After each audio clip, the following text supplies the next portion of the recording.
go ahead and clean it up, put the new O-ring on. Go ahead and put this hose on. Now let's go ahead and put this back in.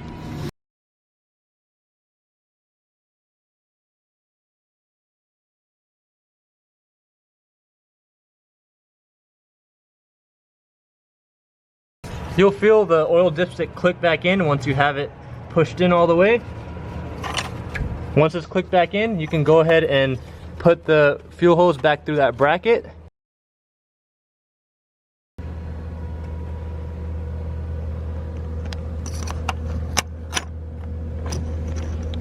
Alright, so those are the two brackets. That big bracket is for that fuel hose, and that small bracket where this line is coming through, this line right here, that's a small bracket. This one goes to the F connector that goes into the intake boot. So make sure that you have these routed properly before you secure that oil dipstick tube all the way back into the oil pan. And then make sure the other hose that we attach to the dipstick tube is also not tangled and is free, that we can plug that into the CCV. Alright, so here's the CCV, the new one. Here's the hose that goes right here.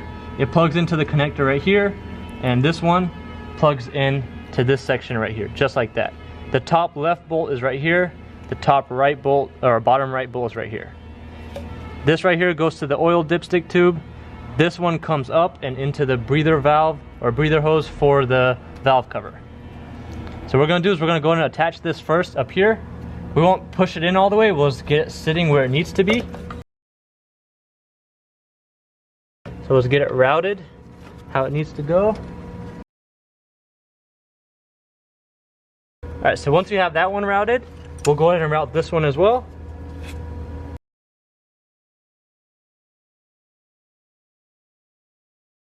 So you want the 90-degree bracket right here. The other angle one goes on the bottom. Now that both of the hoses are routed properly, we're not really worried about the third hose because that just goes on the top. And don't click any of these in yet. That way if we need to move it around, we can still move it around a little bit.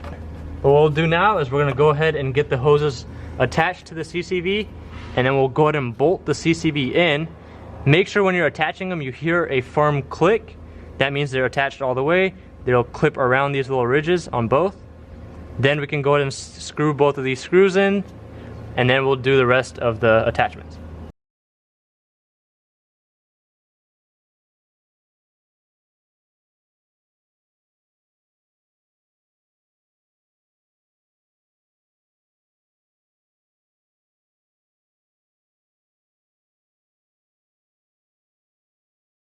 Alright, so what I did first was I went ahead and put the CCV valve back. Alright, so I went ahead and clipped it in, this top hose right here. Go ahead and once you clip it in, just double check by pulling on it. Don't pull on it too hard so you don't crack it. Just pull on it to try to remove it. It's not going anywhere. Now we're going to go ahead and get this breather hose. Remember, the 90-degree angle goes on the top. And this you should be able to see from right here where the purge valve is. So this is the hose right here. We're going to try to attach it to the CCV right in that corner. Alright, so we went and got that hose hooked up on the bottom as well. Once it's clicked in, go ahead and click this top section in right here.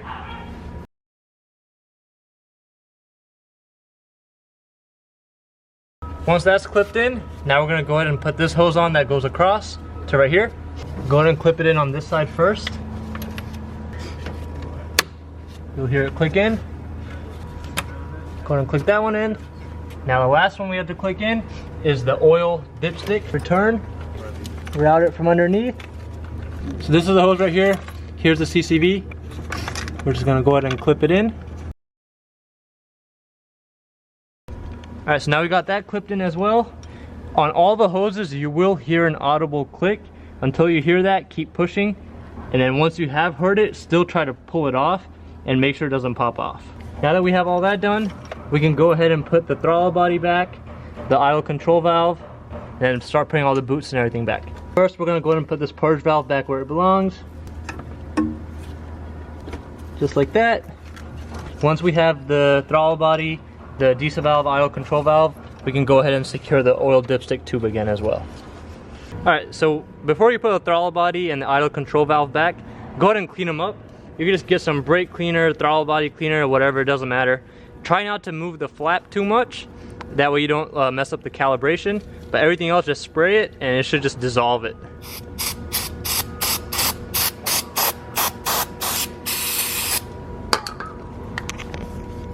Now you can wipe around it. Alright, now let's do the idle control valve. You can see this one's really dirty. To make sure your idle control valve is functioning properly, what you want to do is you want to shake it like this, and you should hear it click like that.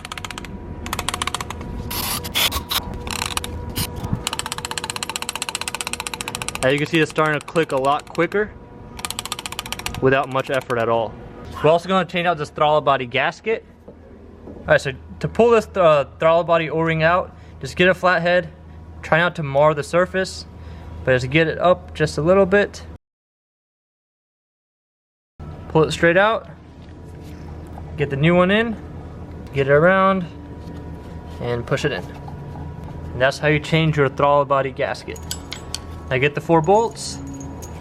Just go ahead and put it in. So the orientation is like this. The connector comes in from the right side and goes in.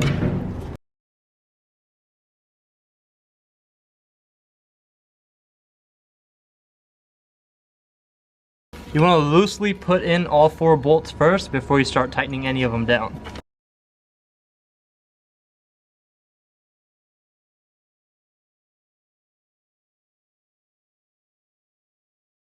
Now we're going to put the idle control valve in. There's an arrow that shows you which way it goes and also the orientation of the bracket. To get this back in, all you have to do is just push it. That will secure the 2 T40 bolts.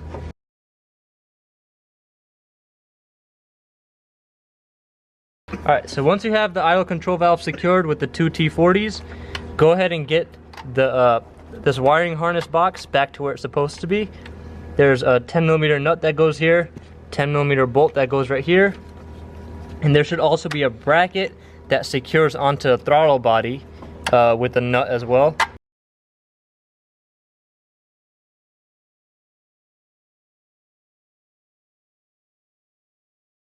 Now we're going to put this 13mm bolt for the oil dipstick tube. Make sure it's secure all the way in. Press on the brackets. Once it's secured, the bolt goes right onto the engine mount arm.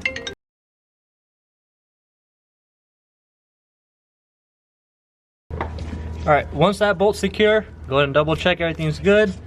Make sure your throttle body is plugged in. Make sure your idle control valve's plugged in.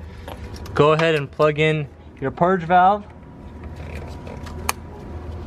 Make sure all the other hoses are properly connected.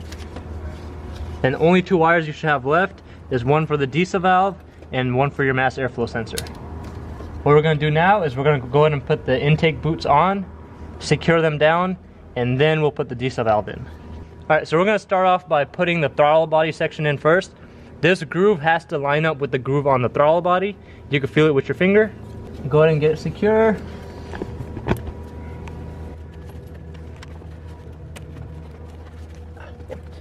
You might have to twist the throttle body a little bit to make sure it's sitting properly. Twist the boot a little bit to make sure it's sitting properly on the throttle body. And then go ahead and make sure the hose clamp is proper as well. Now go ahead and get the hose clamp secure. Now go ahead and get the idle control valve hose clamp secure as well. Alright, so the connector goes on the top. Go ahead and put it in at an angle. Make sure you don't damage this pin right here. And push it straight in. And two T40 bolts right here. Alright, go ahead and connect the diesel valve back once you have all the bolts secure. I have a video on how to replace the O-ring on here if your O-ring is bad. I'll link that down below. Now we're going to go ahead and put the intake boots back on. Just once again, make sure everything's connected and make sure there's no hoses just chilling. Go ahead and push the intake boot back.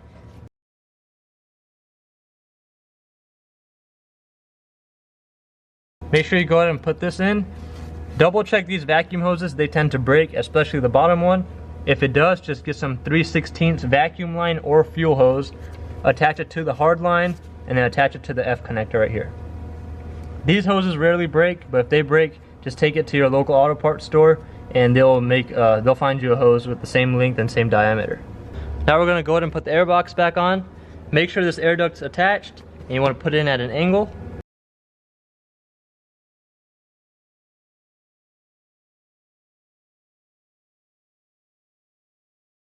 Now go ahead and secure the air box with the two 10mm bolts.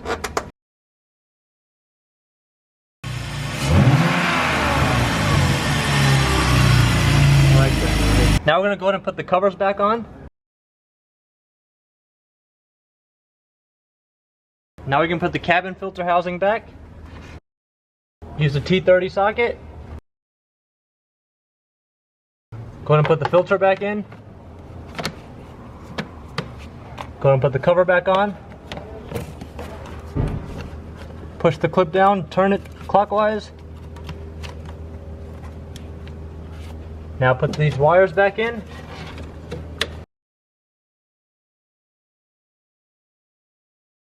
Once everything's clipped back in, we can go ahead and put the air cowl in last.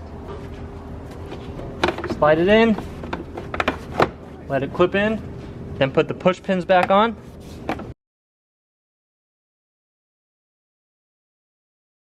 And that's it for this DIY. If you guys have any questions, feel free to leave a comment down below. Thanks for watching and stay tuned for more videos.